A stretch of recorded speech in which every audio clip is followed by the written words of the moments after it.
जय हिंद साथियों, स्वागत है आपका 6 to 12 एनसीईआरटी सीरीज में। एनसीईआरटी की सीरीज के लिए बहुत सारा स्टूडेंट का कॉल आया था कि सर एनसीईआरटी से क्वेश्चन बहुत सारा पूछे जा रहे हैं एग्जाम में। जितना भी एग्जाम हाल फिलहाल में हो रहा है एनसीईआरटी से ही पूछा जा रहा है और बहुत सारा वैकेंसी भी हाल फिलहाल में आया हुआ है, उससे भी क्वेश्चन एनसीईआरटी से ही पूछे जाएंगे। तो सर एनसीईआरटी का कोई सीरीज चलाइए। तो इसी के तहत हम लोग 6 to 12 का सीरीज स्टार्ट किए हैं। तो 6 to 12 में आज क्लास 6 से स्टार्ट किए हैं और पर डे दो वीडियो आपके लिए आएगा।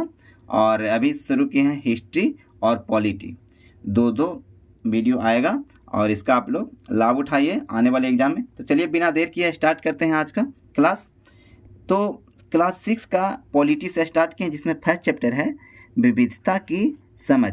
विविधता की समझ, विविधता बहुत सारा कुछ में भी हो सकता है। विविधता धर्म में भी हो सकता है, जाति में हो सकता है, रीति रिवाज में हो सकता है, पर्व त्यौहार में हो सकता है, बहुत सारी चीज़ें में विविधता हो सकता है। तो यहाँ पे देखिए हम लोग नोट्स जो है एनसीईआरटी का नोट्स से हम लोग तैयारी करेंगे और ये पूरा निचोड़ है, एक चैप्टर का पूरा निचोड़ हम लोग एक दिन में करेंगे। उसको कर लिए तो फिर किताब पढ़ने का ज़रूरत नहीं पड़ेगा। और क्योंकि यह नोट्स है ये एकदम निचोड़ है और बहुत ही गहराई से दिया हुआ है। चलिए स्टार्ट करते हैं। तो विविधता के मतलब तो समझ लिए आप लोग। गैर बराबरी, देखिए गैर बराबरी का मतलब होता है कि बहुत सारे लोग हैं ना यहाँ पे, तो उनके पास ना कोई अवसर है, ना ही ज़मीन है या पैसे जैसे संसाधन भी नहीं है जो दूसरों के पास है। बहुत सारे ऐसे लोग भी हैं उनके पास अवसर भी नहीं है, ज़मीन भी नहीं है, पैसा भी नहीं है जो दूसरों के पास है, उतना नहीं है। तो इसीलिए जिसके पास है वो अमीर कहलाए और जिसके पास नहीं है वह गरीब कहलाए। और यही जो गरीब अमीर में विविधता है, गरीबी अमीरी में जो ये फर्क है वो विविधता नहीं कहलाएगा और क्या कहलाएगा, गैर बराबरी की श्रेणी में आएगा। ठीक है, उसे विविधता नहीं कहेंगे। वो यह लोगों के बीच मौजूदा असमानता यानी गैर बराबरी है। ठीक है, अच्छा जाति व्यवस्था समझिए। अगला कीवर्ड है जाति व्यवस्था। असमानता के एक और उदाहरण है, बहुत ही बड़ा असमानता के कारण माना जाता है जाति व्यवस्था को। इस बंटवारे का आधार था लोग किस किस तरह का काम करते हैं, किस जाति में पैदा होते हैं। जिस तरह का काम करेंगे, लोहार का काम करेगा तो लोहार कहलाएगा, बढ़ाई का काम करेगा बढ़ाई कहलाएगा, लकड़ी काम करेगा बढ़ाई कहलाएगा, लोहा का काम करेगा लोहार कहलाएगा, जूता वगैरह सिएगा वो मोची कहलाएगा। तो इसी प्रकार से जाति व्यवस्था बटा हुआ है। अगर वैसी जाति में अगर कोई उसी जाति के घर में अगर कोई बच्चा का जन्म होता है तो जन्म से ही उसे यह जाति का समझा जाने लगता है। सबसे पहले यह जो जाति व्यवस्था है, जाति व्यवस्था ना हो के पहले वर्ण व्यवस्था हुआ करता था और वर्ण व्यवस्था हुआ करता था और उसी से वर्ण से फिर जाति की उत्पत्ति हुई है। ठीक है, आगे देखिए जाति व्यवस्था के बाद भारत में विविधता। भारत में विविधता, भारत तो विविधताओं का देश है ही।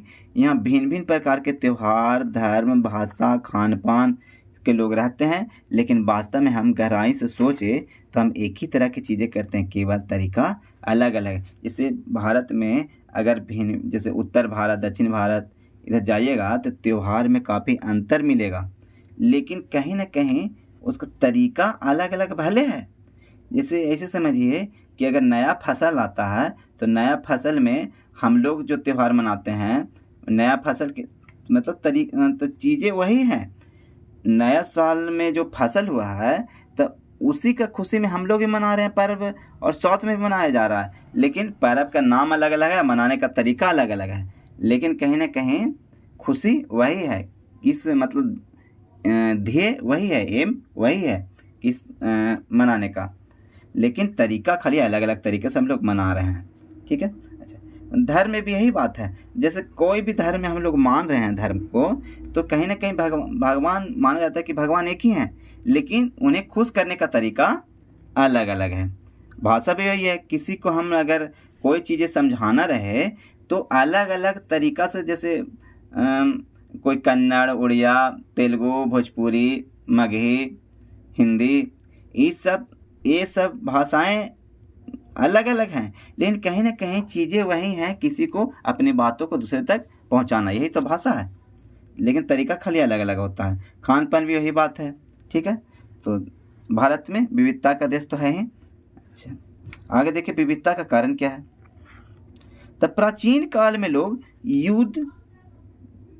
युद्ध में या भोजन व अकाल के कारण एक स्थान से दूसरे स्थान तक चले जाते थे। सॉरी, स्थान नहीं होगा, एक स्थान से दूसरा। देखिए फिर से सुनिए, प्राचीन काल में होता क्या था कि युद्ध में या भोजन और अकाल का अगर भोजन का प्रबंध करना रहे या अकाल हो जाए वहाँ पे, तो एक स्थान से दूसरा स्थान लोग चले जाते थे।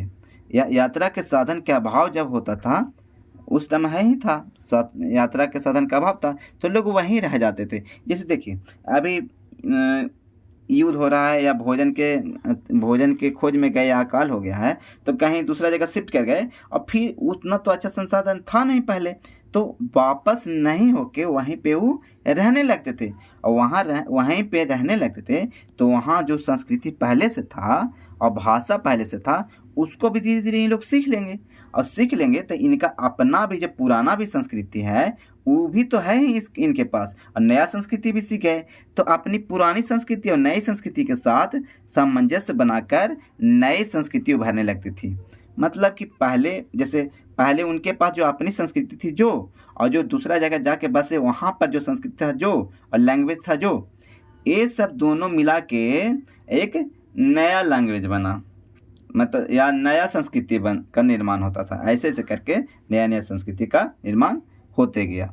तो वही विविधता के कारण में से हम लोग जाने। विविधता के लिए भौगोलिक कारक भी महत्वपूर्ण है। देखिए विविधता के लिए भौगोलिक कारण तो महत्वपूर्ण होगा ही, जैसे जलवायु।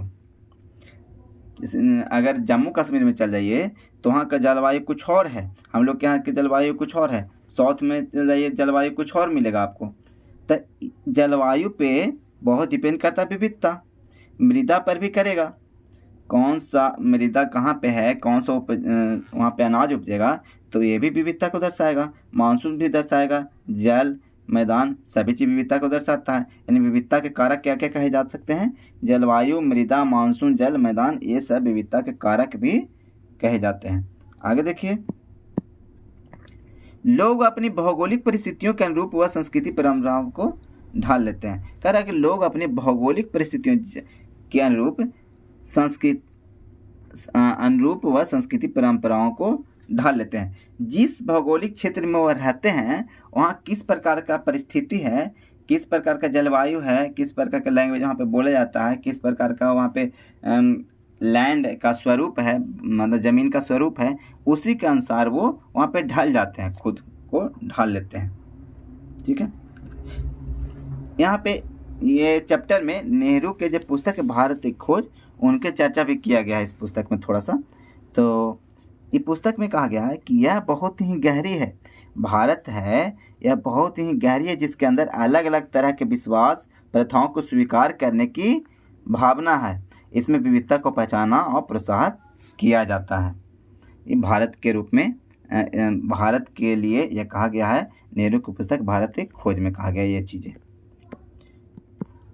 और उसमें जो भारत एक खोज में एक नेहरू जी ने नेहरू जी ने ही लिखा है, तो ये बोले हैं कि भारत जो है अनेकता में एकता को दर्शाता है। तो तब नेहरू यहाँ पे अगर आ जाएगा एग्जाम में कि अनेकता में एकता का विचार किसने दिया, तो नेहरू जी ने दिया। ठीक है, अनेकता में एकता का विचार किसने दिया? नेहरू जी ने दिया।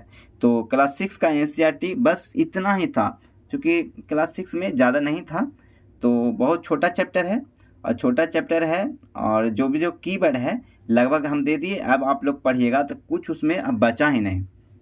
तो चलिए इसका आप लोग लाभ उठाइएगा, 2 वीडियो डेली आएगा, आप लोग ज़रूर लाभ उठाइएगा, इसको आप लोग देखिएगा। तो चलिए दोस्तों, इसी के साथ विदा लेते हैं। जय हिंद दोस्तों।